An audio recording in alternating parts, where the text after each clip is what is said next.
Hello, everyone. Salam. I hope you are all doing well and your day has been great so far. Uh, for everyone who've not met before, my name is David Okenyi, and I'm with the Arizona State University team. I do serve as the business operations and learner support, currently supporting with the masterclass for those who have taken the masterclass training, the Open EDX training, as well as the instructional design training. And great to see all of you. We'll get started shortly. And before you get started, it would be good to just hear how your day is going. If you ask me how my day is going, my day has been great. And I know at the end of this webinar, the day will even get better. So please feel free to share how you feel about the day in the chat section. We'd like to make the session more interactive, more engaging. So feel free to share how you feel about your day and your expectation of the webinar.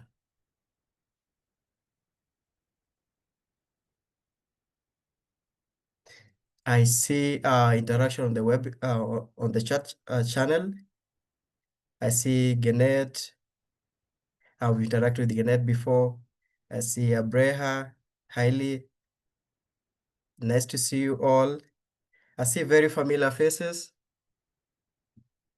And it looks like a majority of us have attended the previous webinar. For your information, we've had different webinars. For example, we've had the accessibility, we've had the UX design. And for this session, we'll switch the gear a little bit and we'll cover, this will be the first session where we'll cover the Ishi Multimedia Webinar Series, part of the Ishi Operations Training Program. And today's webinar is titled Intro to ASU Approach to Academic Media, which will give us a behind the scene look at how Arizona State University produces high impact instructional media and how those methods can inspire our work across the Ishi platform. And I do know that a majority of us have started this journey, and it will be good to hear on the webinar how we can even transition to the media side of it. And this is the first of the 3 sessions that are coming.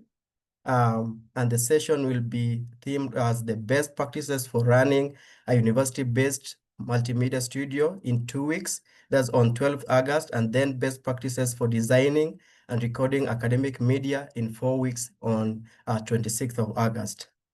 As I mentioned, I will be moderating the session with the support of our team, which I believe a majority of us have met. We do have Elizabeth Gordon, who is the Assistant Director of International Learning Technologies and Instructional Design. I know a good number of us have interacted with Elizabeth. And we do have Christy. Christy is our Curriculum and Learning Experiences Manager. If you've taken any course on the Ishi platform, whether it's the masterclass, whether it's the Excel, on all those many beautiful courses, Christy leads in that. And we do have Jos. Jos is our Learning Design Fellow. For the previous webinar, Jos has been the MC, and today I support in that. And our webinar today features 2 panelists. You'll see unfamiliar faces. And the 2 panelists are from Arizona State University, a digital learning team. First, I would like to welcome Matthew Robinson. Matthew Robinson is an expert in multimedia development with 18 years of experience at Arizona State University.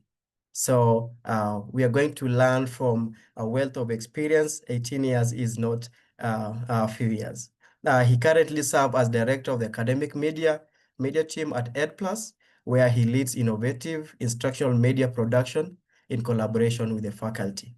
With a background in journalism and film, Matthew has played a key role in shaping ASU cutting-edge approach to online learning, something that I believe all of us are really much interested in. We also do have Aubrey Holland, who is a multimedia developer with 7 years of experience in the media field, good years of experience as well.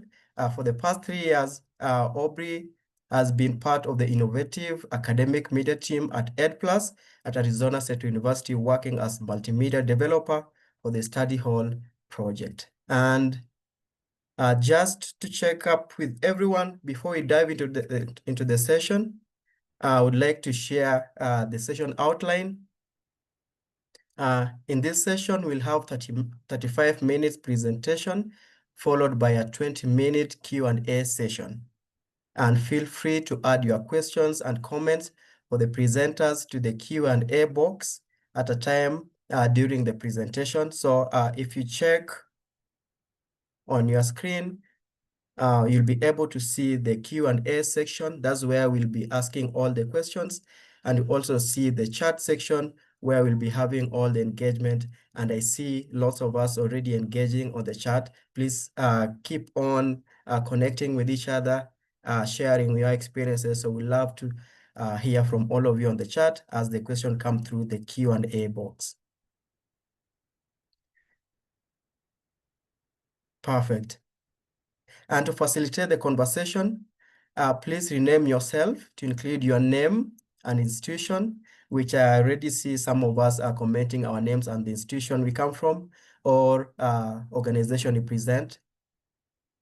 You can hover over your name in the participant list and click more. You can move to your name in the participant list, click more, then select rename your name. It will be great to see all our names and the institutions we represent. Perfect. And without further ado, I'll turn things over to Matthew and Aubrey, who will take us through the panel discussion. Otherwise, let's keep the engagement coming on the chat and the questions on the Q&A box. Welcome, Matthew and Aubrey. Awesome. Thank you so much, David. Appreciate that introduction. Hello and welcome, everybody. Welcome to the first webinar in our academic media webinar series for the Ishi project. As David mentioned, my name is Aubrey. I'll be your webinar host for the series. I'm super excited to be able to share how the academic media team does what we do, and I hope you all are able to take away some helpful information from this webinar. Today's specific webinar will be focused on ASU's approach to academic media. Okay, so you might be asking, what exactly is the academic media team? So this team, at least at ASU, collaborates with faculty to facilitate transformative instructional media production experiences in order to create high quality educational media. And there are 3 areas where we like to make that happen through videos, video production, graphics, visual design, and then, of course, media training and workshops. And just to give you all a glance at what our current team looks like, this is the current structure. We have 7 people and 3 lovely student workers on the team. We have a couple graphic designers that do handle our graphic requests, and then the 4 multimedia developers, which are housed in the studios. I am the study hall editor, but am transitioning into more studio academic media work, so super excited about that. And I do just want to point out how awesome it's been to utilize student workers for extra help on smaller projects and small tasks when needed.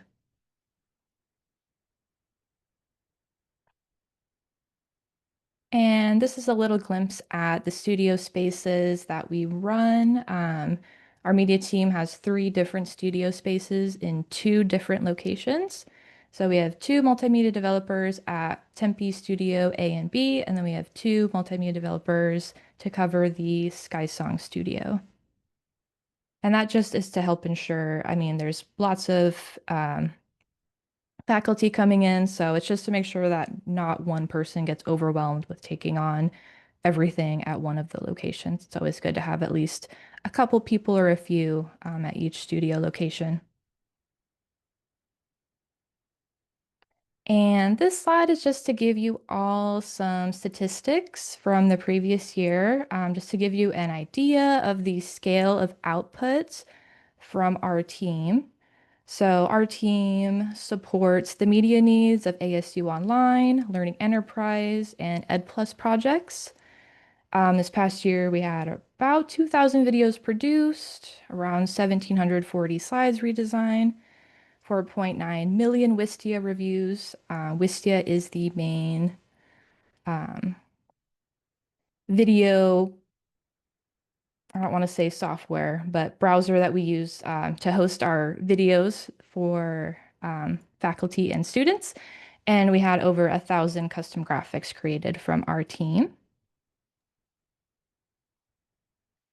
So before we get into the weeds of everything, I do want to ask you all a question, and I think we have a couple poll questions to send out to everyone. But our big one is, what would the student experience be like without any media in the course? So when thinking about course media, it's important to ask this question because, I mean, I think we all have a general idea of how the experience would be without any media in it, but let's go ahead and get the poll rolling and we'll see some of those answers.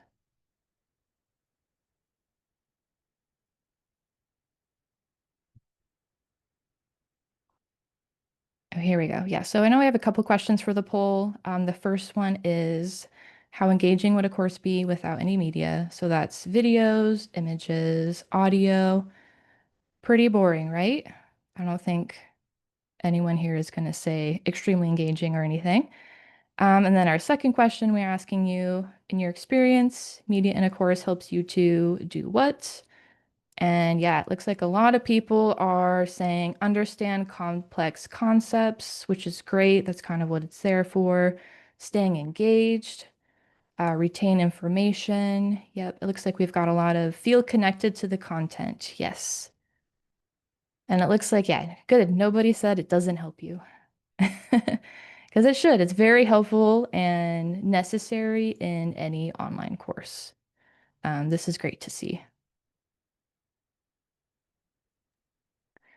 Okay, so this is the general flow for how we see the impact of having media in an online course.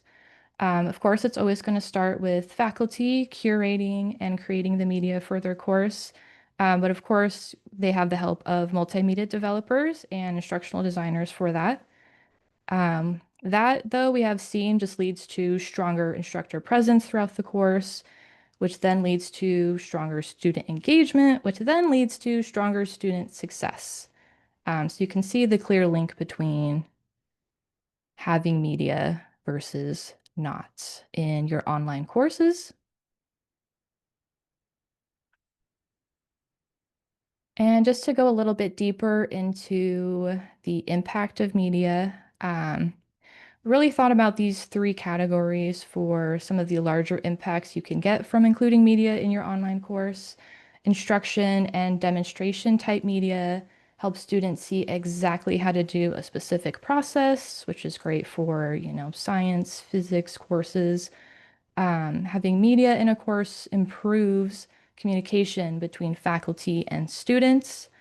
We'll talk about this a little bit later, but there's like a nice blend of informal and formal media that you can have in your course.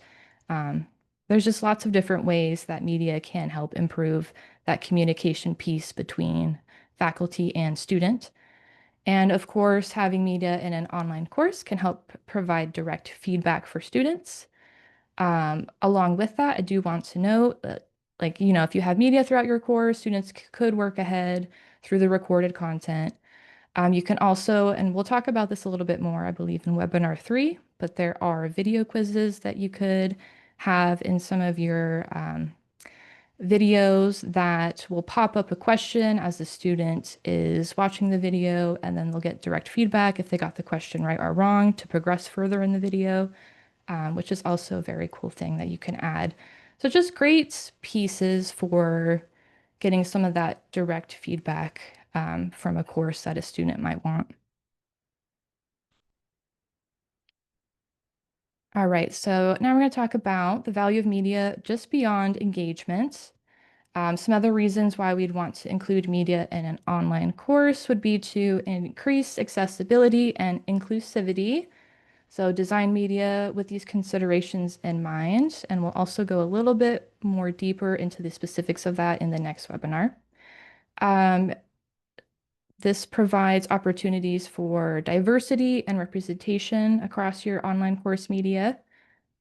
And you can also provide some really great exposure to professionals in the industry through panel discussions, interviews.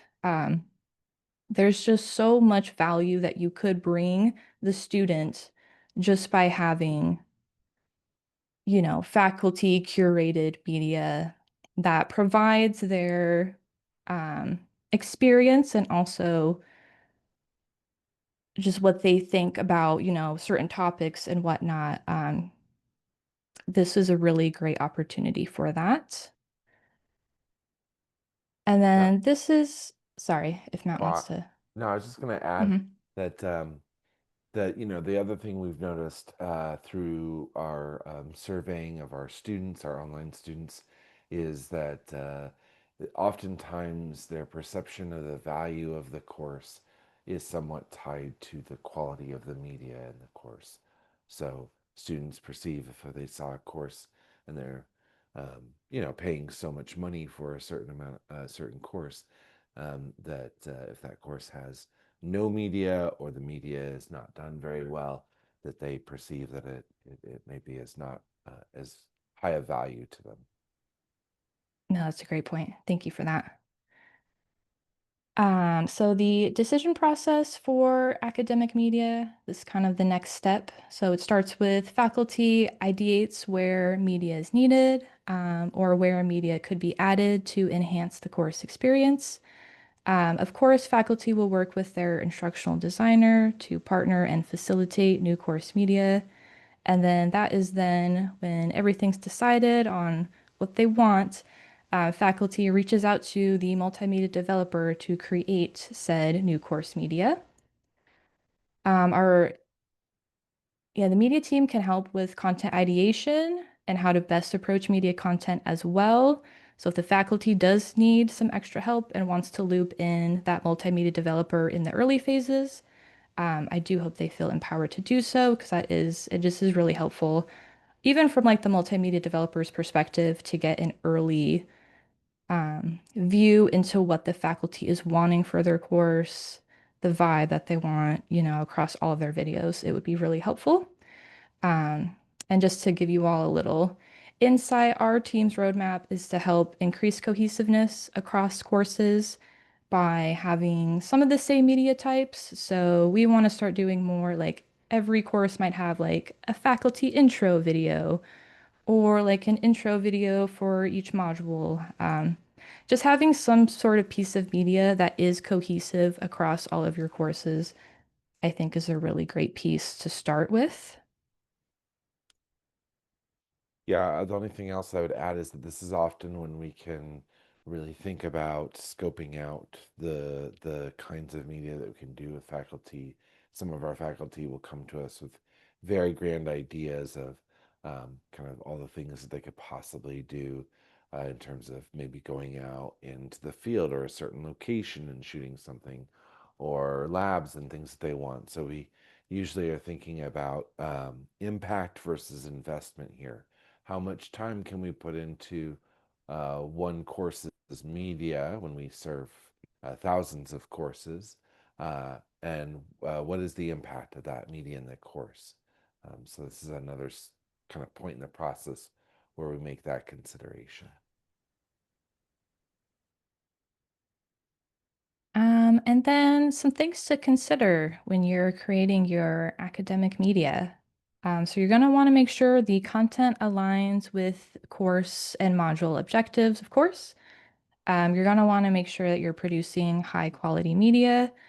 I mean, this is why we've got the new studios up and running for you all. So that'll be a great piece there. And then, of course, adaptability and scalability of media. This is really a huge piece, is creating media that is scalable, not putting too much time into like one small project when it might not have the biggest impact, and just knowing which pieces of your media are going to have the most impact versus other pieces of your media. And really just you want to make sure that the instructor presence is throughout the course.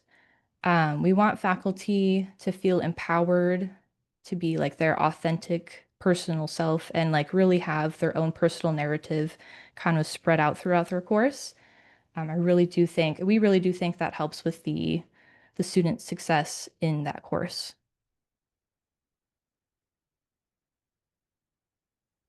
And some other considerations. Of course, we want to consider accessibility of content. And again, I will go a lot more into detail in the specifics of that in next webinar, as far as like types of photos and like things to watch out for with text when creating slide decks and whatnot. You'll also want to consider having some sort of real world relevance to your course, especially if it's more of like a political course. And we go into this a little bit later in this webinar, but you could trickle in some nice like informal media pieces if there's like, something going on locally or in the world that the professor feels like they need to have a little video speaking to their students about. That is kind of where that helps with that instructor presence throughout the course.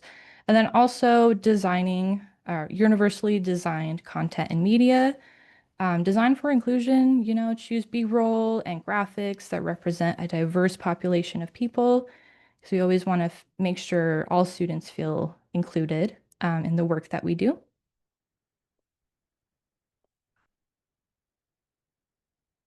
All right, now the fun stuff. So implementation of academic media.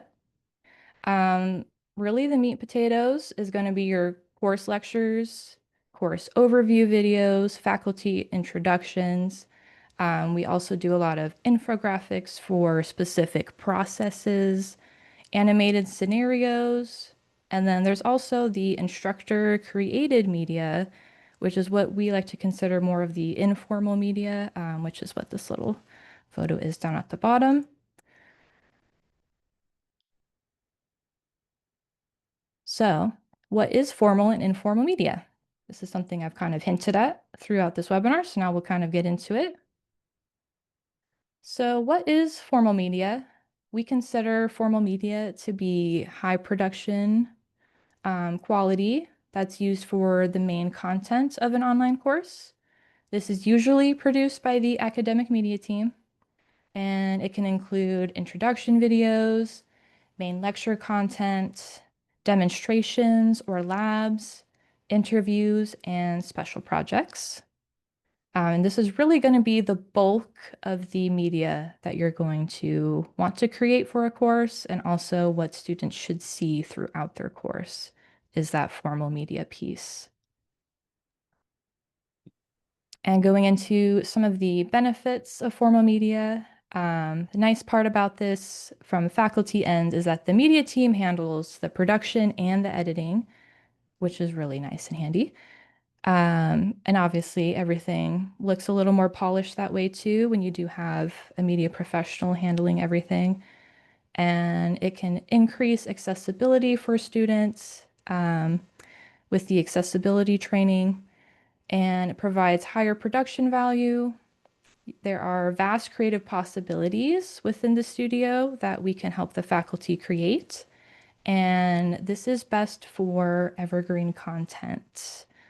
And evergreen content is, think of it as not so specific content, content that isn't like time stamped to where the faculty is like, this is July of 2025, and here's this lecture. Evergreen content is content that you could use semester to semester within reason of it, not being like super old, but if the lecture is pretty much the same semester to semester for like a certain class, and you created your lecture being more evergreen, then it's definitely a lot more usable than something that is very like time specific. Yeah, we think about this type of media as something that we're able to spend a little longer with, a little longer time on the development process, because we're hoping that faculty can reuse this content, to Aubrey's point, over and over again. We want to be able to put the little bit more higher production value, the little bit more effort, the thought into this type of media, hoping that it's kind of foundational for the entire online course. And then with what Aubrey will talk about next is how to supplement that.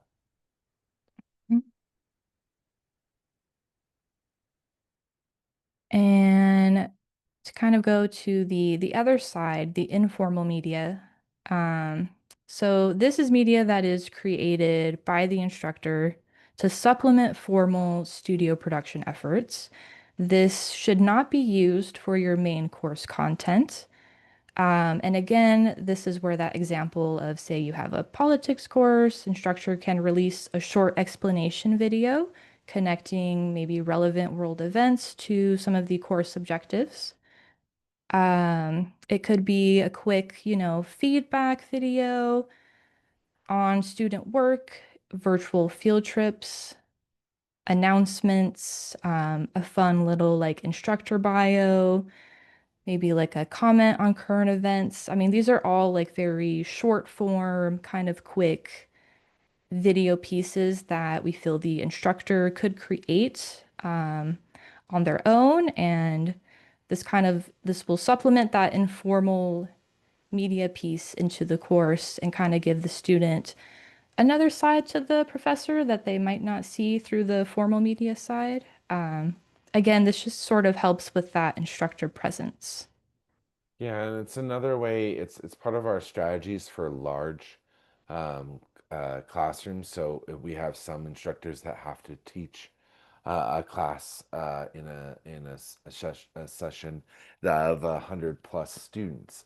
And how do you grade 100 plus students, and offer personalized feedback or summarize what's happening in discussion boards or various other things in the course, where the ability for you, as the instructor, to record a short video and address everyone in the class can be really, really helpful, and a really great use for what we would call like informal media that you just record on your own, and is a way to directly communicate to all of the students in your class. And so we have incorporated that strategy into large scale classes as well. And just to go over some more of the benefits of using informal media, you'll get more of that authentic instructor presence, greater variety of experiences throughout an online course. There is less planning with informal media, because like Matt was saying, faculty can go and create this on their own as opposed to having a media developer, work with you on like more of a formal piece. And faculty could stay a little more up to date with announcements and real world events by creating this type of media a lot faster than if they were to go through like the formal route of requesting a media piece um, from a multimedia developer, working with an ID on creating said media piece. This is just a lot quicker way to get things out and to keep your course kind of up to date if it's one of those courses that, needs that. All right. So now we're going to go a little bit deeper into the types of academic media. So these are just some of the main types of academic media that we produce here, and we're going to go into each of these a little bit deeper here. Actually, I'm going to go back here real quick. So just to kind of go over some of these, storytelling, discussion panel, custom animations. Since we do have two graphic designers on our team, they are the ones that do these really awesome animations and graphics. And then lectures, I mean, this is again, the bulk of what we do are going to be these lecture videos. But then you have like these field shoots and these lab demos, which can be kind of more, I'd like to say, like fun projects for like an online course. But as you know, the main bulk of what we do is going to be the green screen lectures. And this is just a composition just to show you all how we put together our green screens. So we have the professor just kind of off in the corner there, and then the whole background is filled with the either a slide deck, if the professor's using a slide deck, or sometimes, if they're just going off of like a script, then we'll just go ahead and key in a different background image, just more of like a photo. Um, Yeah, this method is intentional for a couple of reasons. One, it really prioritizes the content of a slide, which is usually a visual accompaniment to what the lecture is about. This is a great way for the key points of a lecture to be highlighted visually in the slide, and let students know what's important about this part of the video. It's also making sure that our instructor is on camera. It is very easy to be tempted to just record slides and talk over them and not have you, the instructor, on screen. But as Aubrey's talked about, the instructor presence here in an online course is something we're really mindful of at ASU. We know that that is very key to our students feeling like they have a connected experience with our faculty here at ASU. And so having our faculty on camera for the majority of their media content, the majority of the videos for their course, particularly lecture videos where they are lecturing about these topics, it's really important for us. So we make sure that the faculty are on screen.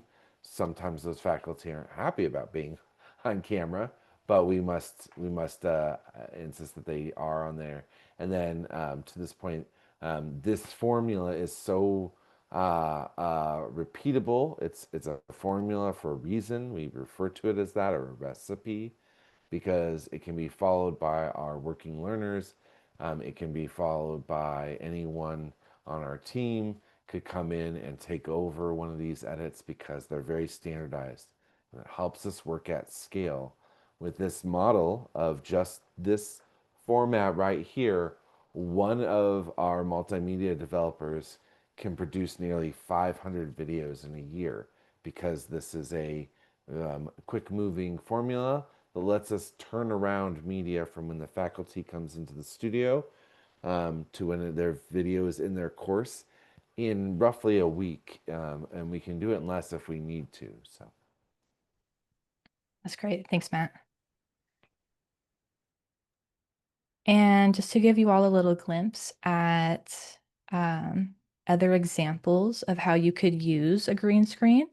So again, this first one, we have the lecture slide behind professor, of course, still on camera. But with some of these other ones, like I mentioned, not all professors want to use a PowerPoint slide deck. Sometimes they'll want to read from a script. We always do recommend that they read off of something. I feel like it's rare to have a faculty that just kind of goes in and wings it. But depending on what, the theme of the video is, if it's more of like a storytelling aspect piece, we can do some cool, fun backgrounds with the green screen key.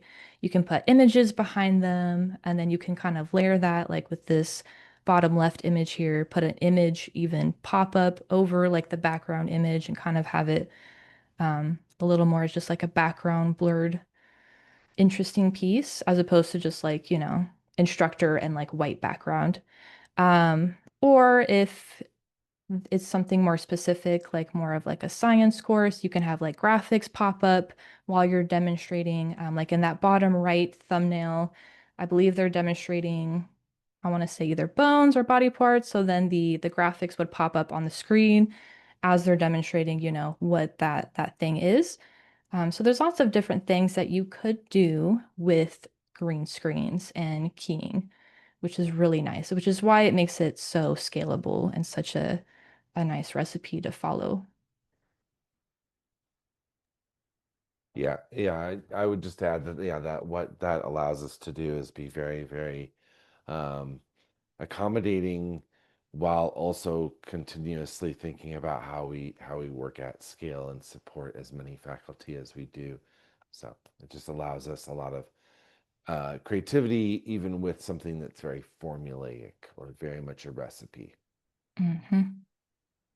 And now I'm going to show you all some like very specific examples of some academic media types that we have created. So this is more of a storytelling piece. Faculty wrote the script, identified what B-roll they wanted because it was very specific to the topic. And then, this faculty obviously was very into the performance piece of it, but I think that really created an awesome, engaging video that, student makes students just want to watch this because it's like movie-esque. It's like you've got the different cropping, it's kind of cutting in, you've got a cool background, instructor's well lit. It's very interesting compared to your normal day-to-day, just like talking head lecture. Yeah, and this has really let us come about because we had a faculty who was willing to partner with us, and we really can't stress how important it is to have faculty buy-in on doing something creative like this.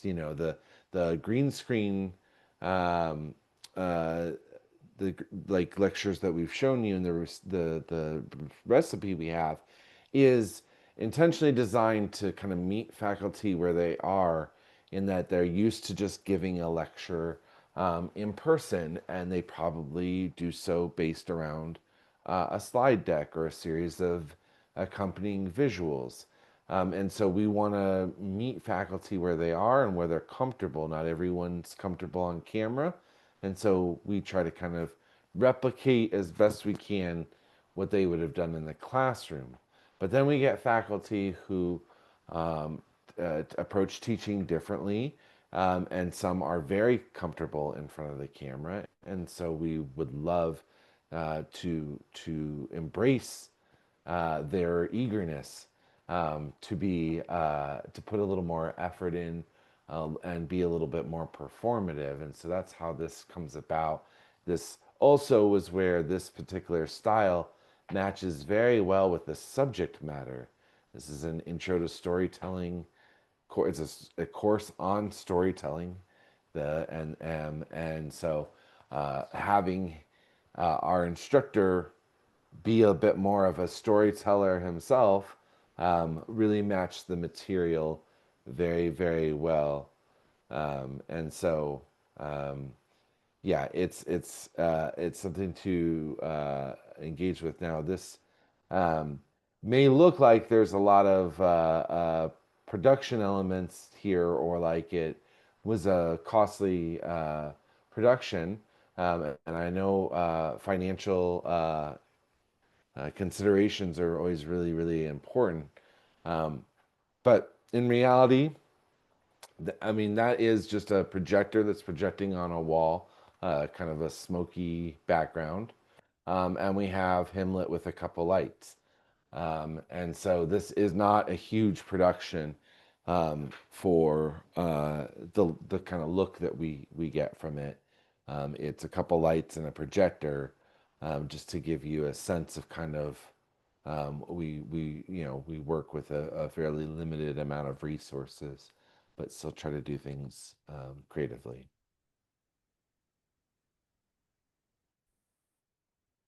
Okay, so this is another fun one. Discussion panel. Great if you have obviously multiple people, multiple professionals that you want to interview or talk about a specific topic. Um, or like for this one, I think this was, yeah, the Shakespeare. So they're talking about a piece of Shakespeare work. Again, just like a really unique, interesting way to go about like lecturing about a piece of Shakespeare. Um, and I think it's a lot more engaging to hear from, industry professionals if your faculty can get other perspectives, and have like a discussion panel like this, if it correlates to what their course is about and if it makes sense.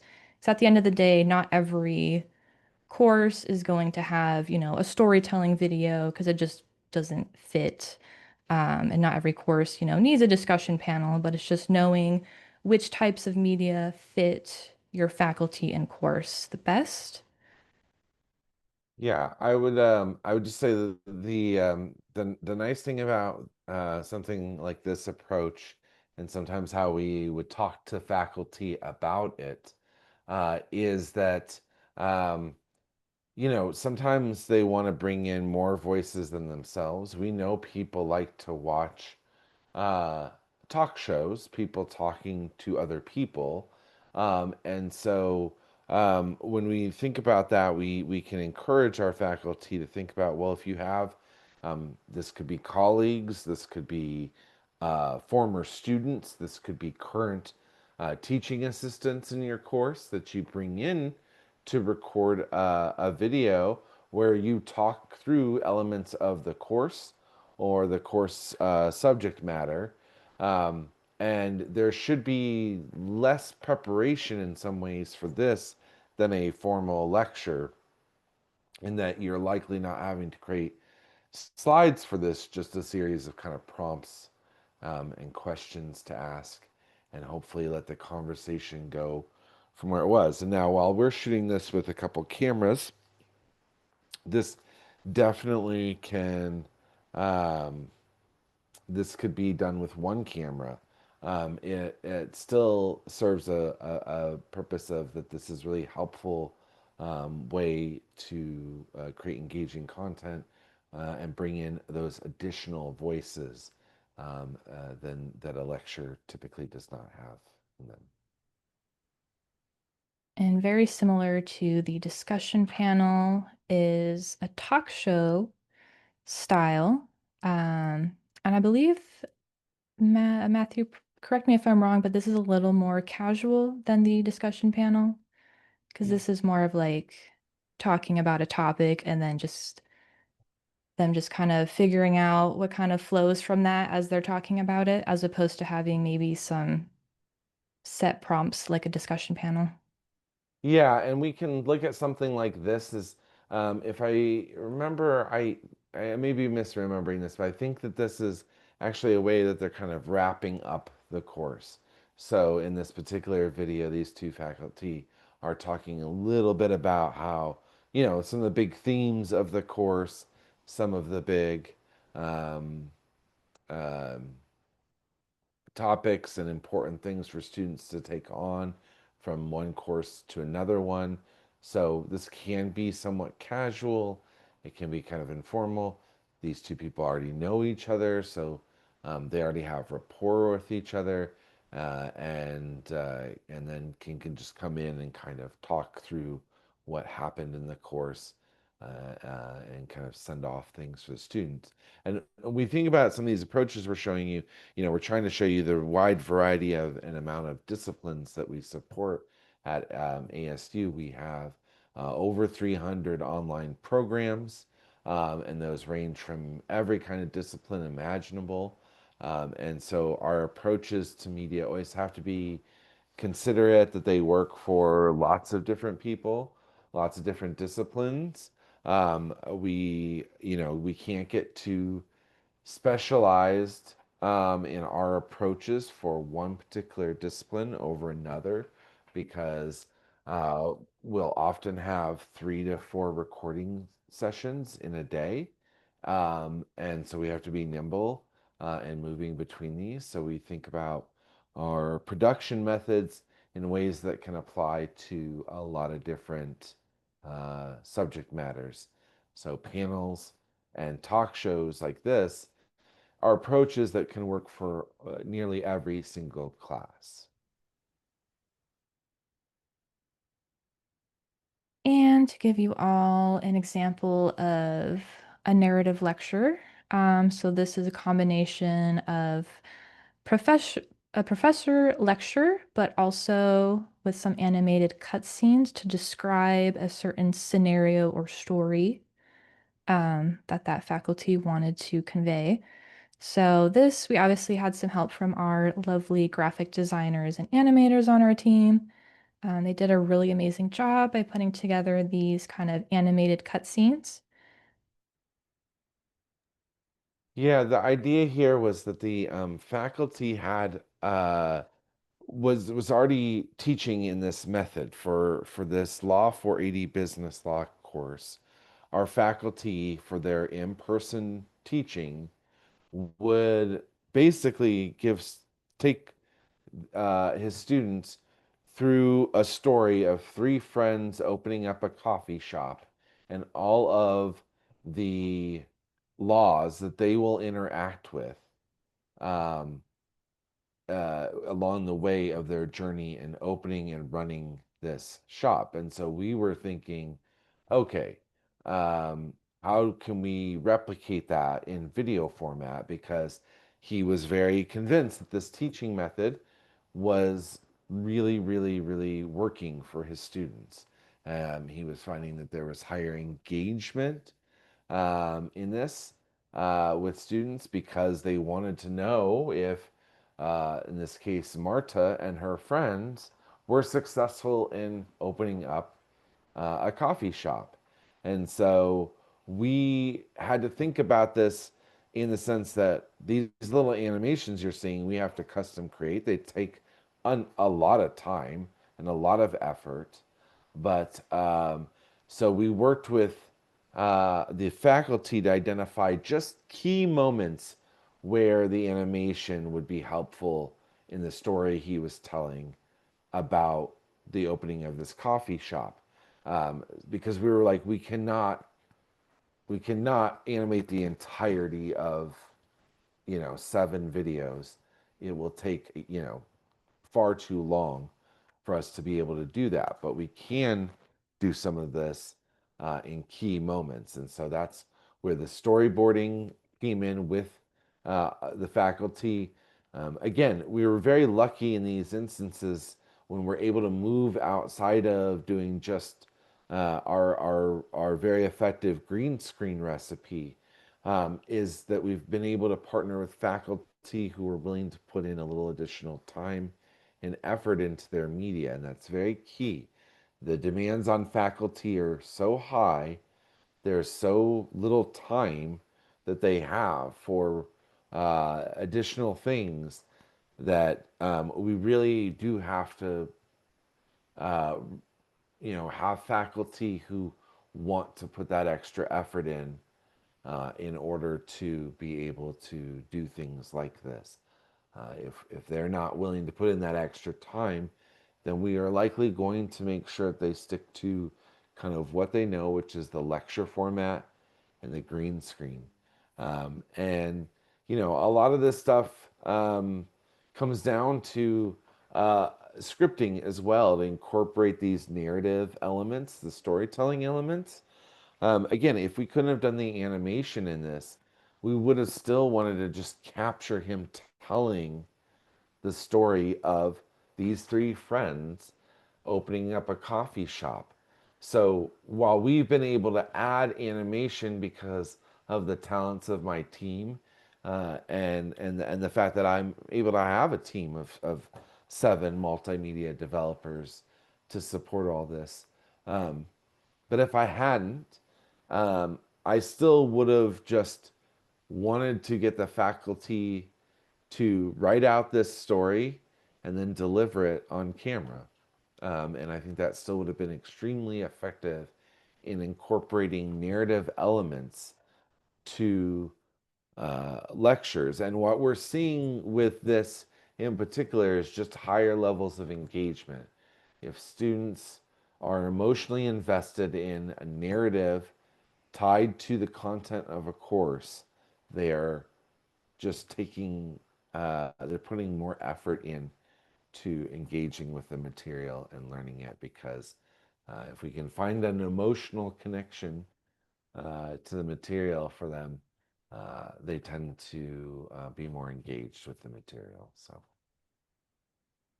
It's great. Thank you, Matthew. And just to add on to that, if the like animation and graphic part of this type of video is like scaring you away from it, you can supplement the animations and graphics with like video B-roll um, and photo, but still having that lecture piece from the faculty is really what makes this a great narrative piece. Yes, and there are lots of resources online. If you look up anything with a Creativity Commons license, or look for copyright-free videos, and lots of sites like YouTube and others have tons of these.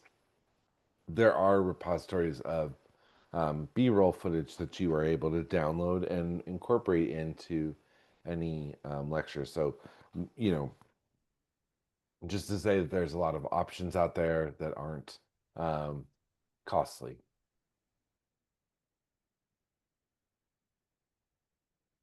Right. And then now I'm going to show you guys a piece. Oh, sound on this one. So this is a piece of elevated media, and this is similar to the narrative lecture. However, I feel like this piece of media really utilizes that B-roll to tell that story.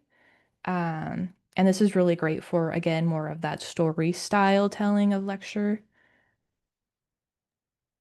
Yeah, it's a similar method, scripted out.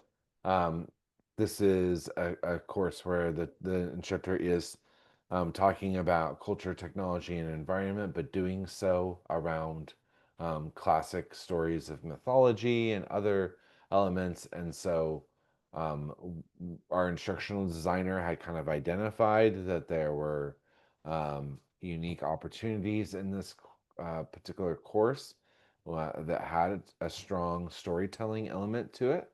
And so instead of doing any kind of custom animations to help tell the story, we just went and found images and video clips that just helped to supplement the storytelling, just add some visuals, and help folks, the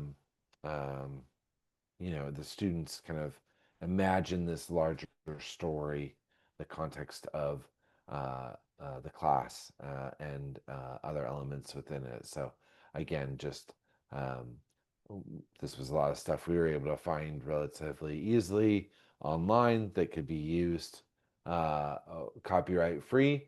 And so we were able to just find elements and times in his video. And then this is again just shot in a room with a couple of lights, a relatively small um, production in terms of the complexity of it. You would not need to have a studio necessarily to even make a video like this. This could be um, shot essentially anywhere with a nice background, quiet environment, and and a well thought through uh, narrative to give for the lecture. So just something to consider there.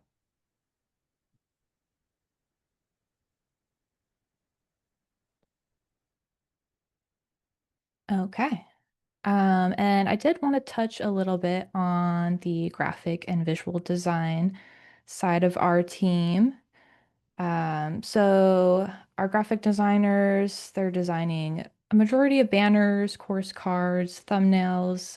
We do a lot of infographics. There are some slide redesigns for PowerPoint slide decks, a lot of like custom illustrations, and they do just a lot of really great, a wide variety of work that you can see here. But there's lots of things that you could do if you do have, a graphic designer or so on your team, just to add some more visually enticing elements to a course. Um, so illustration, visuals developed by the media team, usually a few day production turnaround time. But this is something to where the faculty and or ID would provide a specific design or example of, maybe it's like a a science like infographic that they have from a textbook they want to like redesign for their course. That is where our graphic designers would kind of take that and make it more, I guess, ASU-fied for the course and kind of brand it according to our colors and everything, and just so it kind of fits the overall theme.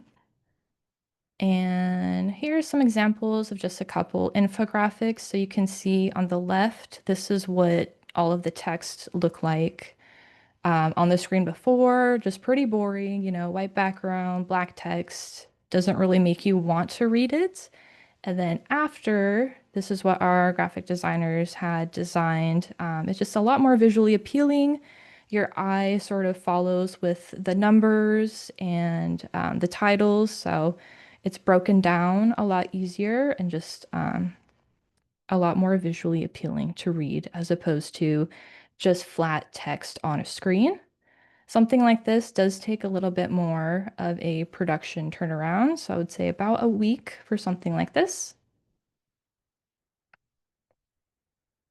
And then, of course, as you saw earlier, they also do custom animations. So these are a lot more time consuming, and I definitely would not consider doing these in every course video. And also, like Matthew mentioned earlier, you really want to be careful with where you decide you want to do animated sequences, just because they are so time consuming. So you want to make sure they have big impact and that you use them scarcely, just so you're not taking up too much time on such a small piece of the content. Yeah, one of the things that we were always considering here really is working with the faculty to help accentuate the key points of the content they're trying to deliver in a video. And so text callouts can be a way to do that. Even when we help them redesign their slides to record with, we are trying to minimize the amount of text in their slide, use high quality images, really help visually highlight what students need to know, so that there's clarity in the communication, since there's not an opportunity like there is right now in a webinar or in a classroom to ask follow-up questions. So we're really trying to do the best we can to provide um, support in faculty getting across clear messages, clear learning for their students through the media that they're creating. And so that's typically something that we um, uh, are considering quite a bit. And I know that it can be really hard to get faculty to pour time into and consideration into their media. It can overburden them. Um, it can be very challenging because of the limited time they have for developing a course. And they may be resistant to it on several forces. One of the ways we can help our faculty see the value in the media that they're creating is, one, we do have evidence that shows that instructor presence it is tied to media, that faculty feel more connected to their instructors if there's good media in their course. We also try to let faculty see and really think about the fact that if I'm creating these lectures and do a nice job with them, pour a little time into them, I can use them for a couple years in teaching this class. And so a little work up front can make for less work for years to come. So something to consider there. I know we have quite a few questions that have come in. Um, Elizabeth, are you going to kind of walk us through those? Yeah, David's David. gonna Oh, David's David gonna walk will. us through. Okay, wonderful. Perfect, perfect. Thank you, Matthew and Aubrey. Great points indeed. And I see a lot of interaction on the chat. I see Mujahid commenting nice presentation. And I see lots of participants commenting that having great media really help learners to engage with the materials. If you ask me, we've highlighted a lot of areas on multimedia production as the approach that ASU takes. But the one thing that I've learned, I heard about evergreen content from Matthew. There's a content that you can use from one semester to the next. I've also had a lot of emphasis on partnerships, something that we've really covered from the previous webinars, uh, uh, partnering with the faculty members and a lot of encouragement. And I've also heard from Aubrey on the need on modifying media to what a faculty member is comfortable with. So whether it's modifying the media content to the class content and what the faculty member feel comfortable to the learners. We've had lots of questions, but I think you, Matthew and Aubrey, you've addressed some of them. One. Mhm, mhm, Oh, sorry, David. I just want to also let everyone know that this presentation is intended primarily for like the overview of kind of, our big overarching approaches to media. And the next two webinars, we will be getting into a lot more kind of practical, step by step on how we do things, both with the how we run our studios and then how we work with our instructional designers to produce content. So I did see that there were some comments and things in regards to wanting, very much like kind of step by step practical sessions, and those are the next two sessions that are coming as well. So Perfect. Thank you for clarifying that, Matthew. I see some of the questions you've covered when we viewed the multimedia content you shared. It looks like there was a lot of financial aspect of it involved. It looked like there was a lot of time and preparation involved, and some questions that came was how do we deal with the financial aspect of it, and how do we encourage our faculty members who are not willing to have that time and prepare for the content? yeah, very good questions. Yeah, while I know a lot of the examples we showed today look very nice and polished, they do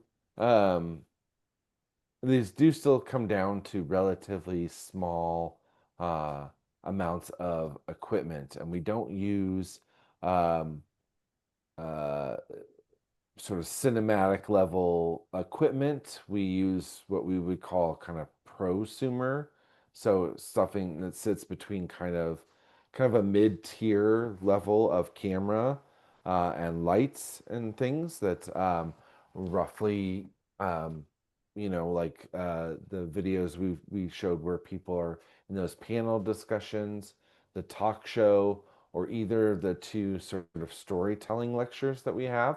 Those are shot with a fairly small amount of equipment. I think the key things are to have a quiet space to record in, and a well lit space to record in. I don't, or we'll get creative because there's, right, we have multiple people on the team. If this was one person trying to produce that type of content, then I still think you can have effective content. And I wouldn't want um, I wouldn't want to mistake that while the quality of the media matters, and we want it to look professional, I don't believe that that that is truly what makes a good or effective video. I think it really is engaging faculty on camera, talking passionately about something that they know about, and conveying it to students. And that does not have to be shot in a studio or with a ton of equipment. I think that can be done. I've seen our faculty use their cell phone and record very engaging videos just that way. So I do think the content and the delivery of the content can be more important than the financial investment in the equipment. Um, the challenge of faculty not wanting to put in the time for that is something we deal with a lot, and it's always a challenge to work with faculty, but our experience has generally been that once faculty can come and record and see positive responses to their videos, they see that students are watching their videos, they tend to be more willing to prioritize putting some time towards that media. And again, we try to help them, and our instructional designers do as well, to think about ways to make videos that can be reused. So, removing mentions of specific dates and times of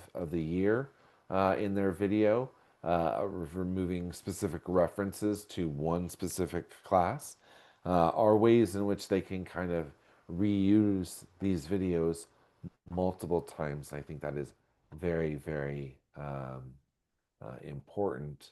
And then it looks like it's an investment. The other thing is, and I understand that the Ishi studios will have folks working in them. We try to take as much of the technical considerations away from faculty so they can just come in and deliver the content they need to deliver and focus in on that, as opposed to how do I record my screen, can people hear me, all of the technical stuff that comes with them trying to do this on their own. Perfect. Thank you, Matthew. And Aubrey, you stressed a lot on the element of partnerships, being that different faculty members have different skill set, instructional designers, developing content, accessibility related aspect of multimedia, something that we've covered on previous media. And I saw one of the questions on different faculty members being at different level of the skill set on developing the multimedia. Is there a course or what you'd recommend someone to start with? And again, we've covered some of this content on the previous webinar, but you can expound on that. Yeah, just make sure I'm not on mute. Okay. The first piece to that, and I don't know, Matthew might have a little bit more insight here, but what I can say to that is what might help in that case if you have, 3 faculty, one of them's very seasoned, one of them is super new, and maybe one is like kind of coming into the studio every now and then, but maybe, recording stuff on their own. What might help would be to, and I know this is something we're even still trying to get nailed down on our end, is having, again, like that cohesive piece of media across all courses might be a good place to start if you're like, oh, especially with like a new faculty who hasn't recorded yet, starting with like a faculty introduction video just to get them warmed up in the studio. Because I feel like that's a lot of an easier delivery than them just jumping right into, a lecture video. So starting with those pieces of more of like easier to record, like faculty introduction video or like a course introduction video, something that just kind of gets that newer faculty, just kind of gets their feet wet with the experience and they can get the ball rolling. I don't know if you have anything else you want to add to that, Matt. Yeah, that is a really good approach. We really understand that there are going to be faculty at varying comfort levels with recording their media. We do think it's a really good strategy to get them to come in and record anything at all, whether that just be a yeah, a short video about themselves and why they like teaching and their educational background and what makes them an expert to be your instructor. Um, Anything that can help get them in, because I think once they've had a good experience recording, and we tend to, I think people tend to build it up in their minds as with anxiety um, about recording and being in front of a camera. And so once they've experienced it and had a good experience, I think uh, it helps them to then like move into really creating the content for their course and thinking through their media a little bit more without so much anxiety. I know. I'm gonna jump in here Yeah. with personal experience. About 8 years ago, we were working on a project to actually record the How to Study Effectively course that is on the Ishi platform right now. And we'd lined up someone to come in and record the videos. We wrote the scripts, everything was ready. I was the instructional designer for the course. And on the day of the recording, the person we had lined up to record it was sick and couldn't show up. And we had a really tight turnaround. And so my boss was like, you just go ahead and record it, Elizabeth. It's fine. And so I had literally like 20 minutes to prepare. Now, I'd written the script, so I was familiar with the content, but I was so nervous walking into the studio. And one of Matthew's multimedia developers was there, gave me a nice 5-minute pep talk. Guy was great. He said, you can do this. Here's, how you do it. Gave me, a chance to go do a rough take. And literally after the first video, I was like, okay, I'm good. And so, one of the things he said, just imagine I'm one of your students and you're just talking to me. The camera just happens to be here. So it is one of those things where it's like, once you get in and do a couple of them, kind of the nerves go away and it becomes much easier to move on. So I can attest to that. Mm. Yeah, Uh, I would say just yeah, for those on our webinar today that are potentially going to work in any of the Ishi studios or places like that. The personal relationship piece of just being kind and making our faculty feel comfortable when recording and working with us. Can't really be overstated. It's extremely important, and it's a big part of, I think, why we have success with our faculty in our studios. Is We respect them. We understand that they may feel uncomfortable yeah, recording, and we do everything we can to try to make them feel well taken care of. Perfect. And we see a lot of questions coming up from quality and from the sample of the videos that Aubrey and Matthew shared. We've seen the content is really great. Do you have any policies governing academic media so that the quality is met? And how do you go about that if someone who is new and starting to develop the media? Yeah, it's a good question. And I think the things that we don't have any kind of governance over uh, what kinds of media faculty put into their course. And so, but we do try to offer a lot of best practices. One of those big things is some kind of uh, quiet environment to record in. So even if the faculty are going to use a screen recorder to just record themselves, they're not going to be able to make it into a studio or anything. We want to make sure that the quality of the audio is as good as it can be. So even built-in headphones with a built-in microphone is going to help and be better than just the microphone that might be built into your laptop or computer. Audio fatigue is a real consideration. If your lectures are all let's say 15 to 20 minutes, and students need to watch 3 or 4 of those in a week, and the audio quality is not good, It's going to really start to affect their learning and their willingness to watch the video content. And same with just well lit in terms of if you're using a webcam, that the light is in front of you hitting you as opposed to being brighter behind you, and some basic considerations there.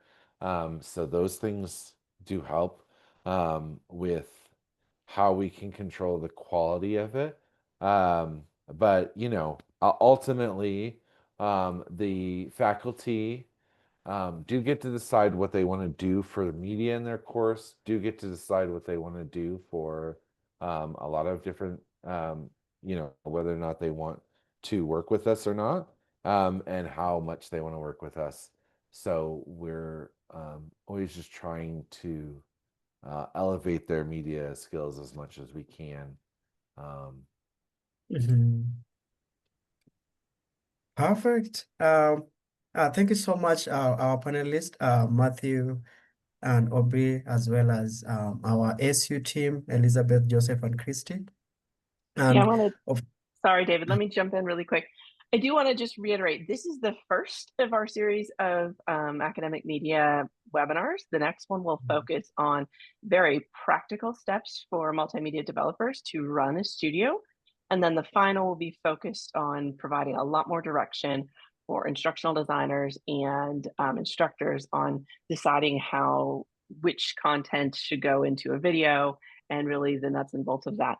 Once the webinar series is done, Christy and her team are going to turn all 3 webinars and a lot more resources into an actual course that will address all of those points together and give a lot more resources, a lot more kind of hands-on practical ways to look at it. So there is a lot more to come. I know there were a lot of questions we didn't get to. We will send out at least some short answers to some of these in our follow-up. If you have colleagues who weren't here, their recording is available on our site. So a lot more to come. This was the first in the salvo of a lot of conversations around academic media. Perfect. Yeah, lots of resources are coming. We have 2 more webinars coming. You're welcome to join the next webinars, as well as visiting the site to access all the previous webinar and this webinar. And we can't wait to see you all. And thank you, Matthew and Aubrey. Any parting shot you have and any comment you might have before we close the session for today? We just appreciate everyone listening and the engagement today. We really appreciate you all having such good questions and thinking about those things. We will take those questions and make sure to incorporate them into the next 2 webinars. And we look forward to seeing you all in a couple of weeks. Yeah, Perfect. And thank you so much. Sorry, I didn't mean to cut you off, David.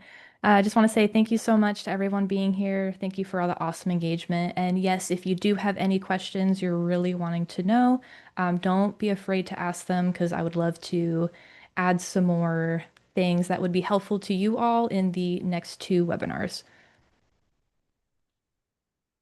Perfect.